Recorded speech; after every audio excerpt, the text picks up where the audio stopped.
नरेश मीणा की तबीयत खराब है और मैंने समझाने का भी प्रयास किया कि भूख हड़ताल आप समाप्त करें और अपन दूसरे तरीके की सरकार से लड़ेंगे। हम पहले ही दिन से नरेश जो आंदोलन करा उसके साथ है और पहले दिन जब पार्लियामेंट चली थी उस समय डूंगरपुर बांसवाड़ा के सांसद, नगीना के सांसद, मैं स्वयं था।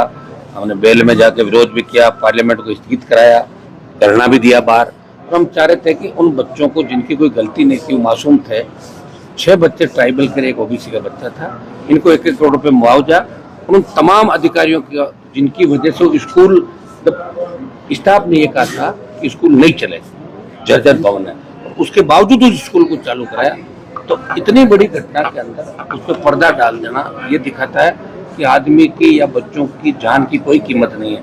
सरकारें कुछ भी नहीं सोच रही है और कांग्रेस पार्टी के नेता भी वहाँ कहाँ गए, खाली बातें कर रहे हैं। नरेश का जो आंदोलन है, अगर कोई व्यक्ति व्यक्तिगत नाते रिश्ते के हिसाब से कांग्रेसी नेता को आके मिल गया होगा, बाकी कांग्रेस पार्टी का कोई व्यक्तिगत बयान या बड़ा नेता इस मामले के अंदर नहीं, क्या कांग्रेस को नहीं दिख रहा है यहाँ पर? और विपक्षी भूमिका निभा रहा राजस्थान में। आप भी जानते हैं, बच्चे बच्चे थे, बच्चे सबके होते हैं और हम जहाँ चाहें वहाँ पैसे दे देते, जाके मुख्यमंत्री प्रधानमंत्री घोषणा कर देते हैं जब उनको हर मामले में याद दिलाना चाहता है। ये तो उनको खुद को सोचना चाहिए कि आप 13 लाख रुपए या 7 लाख दे रहे हो, फिर कह रहे हो 13 लाख दे दी, एक बकरी दे दी, तो एक बकरी से उससे ये क्या मैसेज देना चाहते हैं? मेरी मांग है भजनलाल सरकार से कि परिजनों को 1-1 करोड़ रुपए, एक जितने भी इस घटना के अंदर दोषी है कुछ इसलिए जांच करा के उनके खिलाफ आपराधिक कृत्य, गैर इरादतन हत्या का, जिनकी वजह से इतने बच्चों की जान गई, इतने इंजर्ड हुए, उन सबको उस सलाखों के पीछे डालना चाहिए ताकि दोबारा घटनाओं की पुनरावृत्ति हो। झालावाड़ स्कूल घटना के बाद ऐसी कई जगह घटनाएं राजस्थान में हुई, जैसलमेर के अंदर हुई और हुई, रोज पढ़ रहे हैं, स्कूल की छत गिरी, स्कूल गिरी। अभी भी सरकार कहाँ सोच रही है?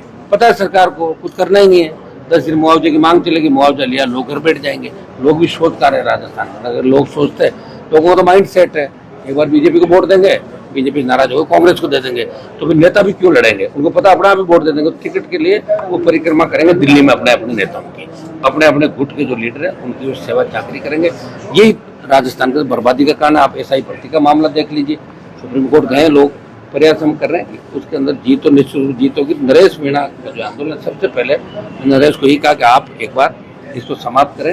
राष्ट्रीय लोकतांत्रिक पार्टी और राजस्थान का जवान इस आंदोलन में उन बच्चों को न्याय दिलाने के आप लोगों की साथ खड़ा। पहले दिन से हमने समर्थन की घोषणा कर दी, आवश्यकता पड़ी तो इस आंदोलन को और बड़े रूप में राजस्थान के अंदर करेंगे और हम मिलकर करेंगे, इसमें कोई दो राय नहीं। पहले भी मैं इनके साथ, क्योंकि मेरे कमेटी का टूर था, मैं बाहर चला गया, आज एक रेलवे की मीटिंग थी और जैसे ही रात का मुझे पता लगा, रात को लेट हो गया, तो मैं मिलने पहुंच गया और पूरी टीम हमारी इस आंदोलन में, नरेश मीणा और जो आंदोलन करें इनके साथ है। और सरकार ने जो कमिटमेंट इनसे दूसरे भी किए, तो सरकार ने बहुत तंग परेशान किया। झालावाड़ के अंदर भी ये शांतिपूर्ण प्रदर्शन करे तो ले जाके कितने दिन जेल के अंदर डाल दिया। ये तो लोकतंत्र की हत्या राजस्थान के अंदर हुई। देश के अंदर अघोषित इमरजेंसी है।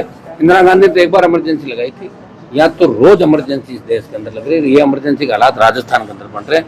भजनलाल और इनका पूरा परिवार, इनके तथाकथित साले जमीनों के धंधे करने में लगे हुए हैं। कहाँ जमीन मिले उसमें कब्जा करो, रातों रात हटाओ, पता नहीं कब लोड जो पर्ची हमारी वापस चली जा रही है। सही है कि भजनलाल जी को ज्यादा दिन बीजेपी के लोग नहीं रखेंगे, इनको रख दिया तो पंचायत चुनाव में छोपड़ा साहब हो ही जाएगा। और आने वाले टाइम में राजस्थान की जो भैरव सिंह जी के समय 21 या 22-23 सीट आई थी, उससे कम सीट 10 या 12 पे भारतीय जनता पार्टी सिमट जाएगी। ये दिल्ली वाले परेशान है कि इसको गलत बना दिया, अब हटाए कैसे?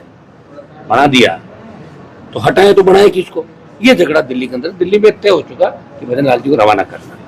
सर आपने मेडिकल कॉलेज के प्रिंसिपल से भी बात करिए, यहाँ के सुप्रिंटेंडेंट से भी बात करिए। अभी हम चाह रहे थे कि उनको अलग से कुछ लोगों को, जो प्रमुख लोग हैं उनको मिलने भी दिया जाए। सरकार के लिए कम लोगों को मिला हो, ये गलत है। लेकिन मैं दूसरे लोगों से भी अपील करूंगा कि हर कोई व्यक्ति अस्पताल के अंदर नहीं आए। अस्पताल के अंदर दूसरे पेशेंट जो हमारे, वो भी अपने भाई, उनकी तबीयत का भी ध्यान रखना। तो ये उनको कहते हैं प्रमुख लोग अगर मिलना चाहते हैं कोई आए, और विशेष रूप से कोई मीडिया का व्यक्ति भी अगर बात करना चाहे तो उनको इसके लिए छूट दी जाए। ये मैंने सारी बात समझा। नरेश की तबीयत जल्दी ठीक होगी और नरेश की तबीयत और हो ज्यादा ठीक इसलिए हो जाएगी, मैं यहाँ आके खड़ा हो गया उसके साथ। वैसे मैं खड़ा था लेकिन मैं दूर था, तो इसको ऐसा लगता था कि भाई साहब अभी तक आए नहीं। मैं आज आ गया, उसका समाधान में निकाल देंगे। इसमें 100% जीत कराएंगे, बच्चों को राहत दिलाएंगे और परिजनों को पूरा मुआवजा और दोषियों के खिलाफ कड़ी कार्रवाई करें।